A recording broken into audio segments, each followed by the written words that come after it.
بسم اللہ الرحمن الرحیم، السلام علیکم۔ کیا حال ہے آپ سب کے؟ امید کرتی ہوں آپ سب ٹھیک ٹھاک ہوں گے۔ چلیں شروع کرتے ہیں۔ ایک دلچسپ واقعہ جو میں نے کہیں پڑھا تو میں نے سوچا آپ لوگوں کو شیئر کروں۔ انڈیا اور پاکستان کی تقسیم سے پہلے کی بات ہے کہ ایک انگریز افسر سر ولیم براؤن کو برٹش سرکار نے محکمہ جنگلات ضلع بھوپال کے اعلیٰ افسر کے طور پر تعینات کیا۔ سر ولیم نے ایک طویل عرصہ یہاں نوکری کی اور پھر واپس برطانیہ جا گئے۔ مائی میموریز فرام انڈیا نامی ایک ڈائری میں اپنی یادداشتیں مرتب کی۔ کچھ دن پہلے اپنی ریسرچ ورک کے دوران مجھے بھی سر ولیم کی یادداشتیں پڑھنے کا اتفاق ہوا اور اس میں ایک واقعہ مجھے بہت ہی دلچسپ لگا جو آج رات ستارہ کے نیچے ایک محفل کے اندر میں آپ کے ساتھ ضرور شیئر کروں گی۔ سر ولیم لکھتے ہیں کہ میرے ایک افسر دوست نے رائے سنگھ کے جنگلات میں موجود ایک چیتل کے متعلق بتایا جس کے انتہائی خوبصورت حد تک لمبے سنگ تھے۔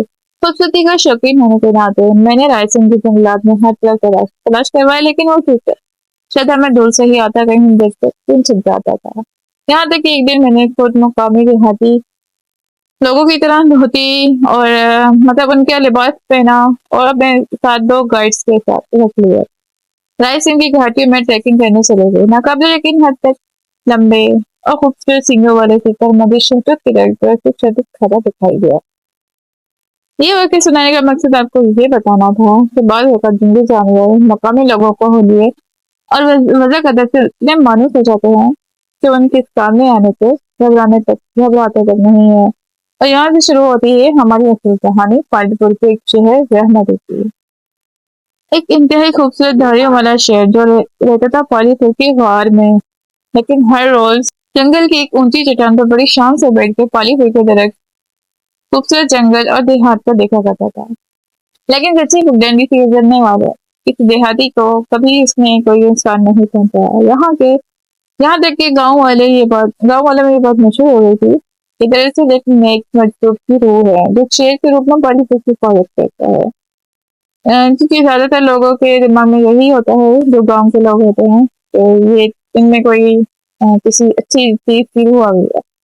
یہ وہم مزید زیادہ راسخ ہو گیا جب 1887 میں ہندوستان کے اندر ٹی کی وبا پھیلی اور لاکھوں لوگ مر گئے، لیکن پالی پور کا پورا گاؤں اس وبا سے محفوظ رہا۔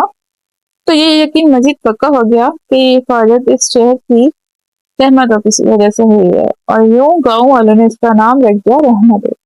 اگلے سال کے جب ہندوستان میں مسلمان حج کا فریضہ ادا کرنے کے لیے گئے تو اتفاق سے کوئی دن کے لیے رحمت ابھی کسی کو نظر نہیں آیا اور گاؤں میں کوئی بات مشہور ہو گئی کہ رحمت حج کرنے گیا۔ لیکن سچ تو یہ تھا کہ رحمت ان دنوں شاید کسی رحمت کی تلاش میں گیا ہوا تھا، رحمان کی تلاش میں گیا ہوا تھا۔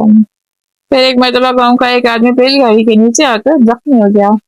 اس کے ساتھ 2 ساتھی ایسے ساتھ والے گاؤں کے وید یعنی ڈاکٹر کے پاس لے جا رہے تھے تو اس کی زخموں کی بو پا کر جنگل سے 2 چیتے ان سے پیچھے ہو گئے، لیکن راستے میں رحمت نے ان دونوں چیتوں کو ہلا کر دیا اور اس کے بعد یوں سمجھ لیں کہ باضابطہ طور پر گاؤں میں رحمت کی پرستش ہونے لگی اور یہ اعتقاد اس قدر بڑھ گیا کہ ایک مرتبہ رحمت نہ جانے کس بات پر ایک چرواہے دیشو اور اس کی بکری پر حملہ کر دیا۔ لیکن جب دیشو نے واپس آ کر گاؤں والوں کو یہ داستان سنائی تو مسلمانوں نے اس سے یقین نہیں کیا کہ دیشو ہندو ہے جبکہ احمد مسلمان، لیکن دیشو شروع سے بدنام کر رہا ہوگا جبکہ ہندوؤں نے اس کے لیے نہیں مانا کہ دیشو جو کہ ایک کم ذات ہندو ہے اسے ایک اونچی ذات والے دیوتا پر الزام لگا رہا ہے۔ پالی پور کی رحمت اس گاؤں والوں کا کیا ہوا؟ یہ تو اگر پالی پور کے رحمت اور اس کے گاؤں والوں کا کیا ہے؟ یہ تو اگر طویل لیکن بڑی دلچسپ داستان ہے، لیکن ولیم براؤن کی یادداشتوں کو پڑھ کر میں بہت سوچتی ہوں کہ ہمارے خطے میں ہوئے وہ واقعات ہیں جو ہم تصویر سے پہنچ گئے کہ انہیں تم افسروں نے اپنی یادداشتوں میں ریکارڈ کر دیا۔ انہیں سوچا جائے کہ نہ جانے ہونے والے کتنے دلچسپ واقعات تاریخ میں سے اس لیے کم ہو گئے ہیں کیونکہ میں نے ریکارڈ کرنے والا اس وقت کوئی بھی نہیں ہے۔ تو ناظرین ہمیں بھی چاہیے کہ ہمیں بہترین کتابوں کا مطالعہ کرنا چاہیے کیونکہ میں ہسٹری کی کتابوں اور اسلامک بکس میں زیادہ دلچسپی رکھتی ہوں، تو اس کے لیے میں نے سوچا کہ یہ واقعہ آپ کے ساتھ شیئر کیا جائے، تاکہ جو نالج مجھے حاصل ہوئی وہ آپ لوگوں تک۔ اگر آپ کو یہ واقعہ اچھا لگا تو میرے چینل کو سبسکرائب کر دیجیے گا، اور اس کو لائک کیجیے گا، اور اپنے دوستوں میں بھی شیئر ضرور کیجیے گا۔ اور مزید اچھے واقعات کے لیے میری اگلی ویڈیو کا انتظار کریے۔ بہت شکریہ۔